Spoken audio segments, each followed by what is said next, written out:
Hello and welcome to Tarot Insights for the week of July 28th, 2025.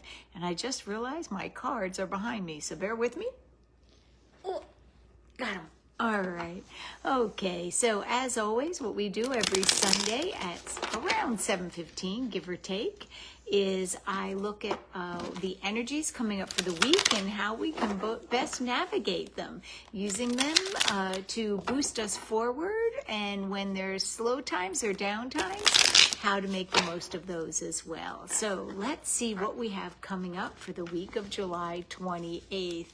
On Monday, we're not sure how the week's gonna go. You may find that other people may be a little defensive. Hey Danielle, good to see you. You may find on Monday people are feeling a little defensive, and you may have your defenses up a little bit. And so just be aware if people react funny. It just could be that they don't quite know if they can let their hair down with you yet. And yourself, be aware that if you're reacting a little funny, you may be acting out of defensiveness. Now, it doesn't mean it's going to be a bad day. It just means that we may be a little protective of ourselves. Okay, thank you. Yes, I am doing well. Let's look at Tuesday.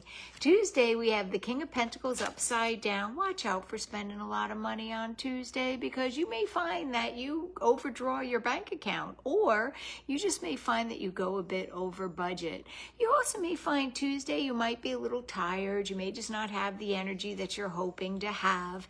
Not a bad day, just a day we have to be aware of our energy and our finances. Let's look at Wednesday. Wednesday, it could be our energy level on Tuesday, because Wednesday it is showing we're feeling a little out of balance. Wednesday, you may be called on to say no to something because it takes you out of balance. Or you may need to say yes to bring yourself back into balance, or maybe no to bring yourself back into balance. Whatever it is, Wednesday is a day where you're looking at what's ahead of you, what's presented to you, and saying, will this take me into balance or will this take me out of balance? And it's going to be important to choose balance. Now, not everybody may have tarot insights, so they get that heads up about choosing balance. And so if people are acting a little odd, it could just be they're out of balance or out of whack. And so be kind. Let's look at Thursday. Thursday, we have the Lovers upside down. Thursday is not a day to make decisions. Again, Lovers upside down doesn't mean you'll have a lover's spat. I mean, you could, but that doesn't necessarily mean that that's what that card is saying. Lovers is really about choosing. It's about listening to our higher self, listening to our intuition, and choosing to use a combination of our common sense and our intuition. And so when Lover's card is upside down, it means choices are harder because we're only listening to our head or only listening to our gut. It's when we combine both our head and our heart, or our head and our gut, whatever expression you want to use, basically using our common sense and our intuition. When we use those both together, that's when we make the best choices. And so on Thursday, if you're feeling indecisive, maybe do a pros and cons list, but instead saying, what's my head telling me and what's my gut or my intuition telling me? Let's look at Friday.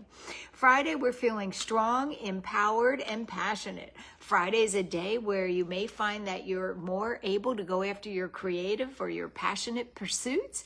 And Friday is a day where you're just feeling basically strong in general. Now, you don't have to be a woman to benefit by that card. Just like with the King of Pentacles, you didn't have to be a man to be dealing with your energy.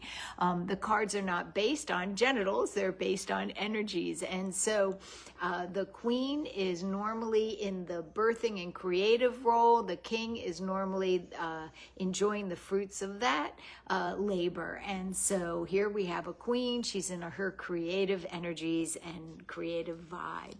So that is through Friday. Let's look at the weekend. Saturday, we are no longer stressing out. This card right side up is stressing. Card upside down is not stressing. And so on Saturday, it's just an easygoing day. We're not letting little things bug us. They're just rolling off our shoulders. We're not losing sleep over things, Saturday, and maybe it's because we got some creative fun with Friday, but Saturday, we're feeling much more relaxed. It's a nice relaxed vibe. kind of like, don't worry, be happy. And let's look at Sunday. Sunday, we're coming back and we're trying a situation that didn't work the first time round. You know, a lot of times we say, oh, I tried that, it didn't work. Well, Sunday would be a great day to try it again, because Sunday you may have more success. So Monday, being a little defensive, standing your guard. Tuesday, energy. Watch out for energy drain and also financial drain. Wednesday, we're just feeling a little balanced, but we will be given the choice to choose balance. It's going to be an important choice. Lovers upside down on Thursday means that we're still dealing with those choices, and it's important to honor your intuition as well as your common sense. Friday, we're feeling passionate and creative. Saturday, we're not feeling very stressed. It's a low stress day. And Sunday, we're feeling up to trying something again that may not have worked in the past. All right. Well, I hope you enjoyed that. Looks like a good week ahead. And we'll see you next Sunday. Have a great week. Bye-bye.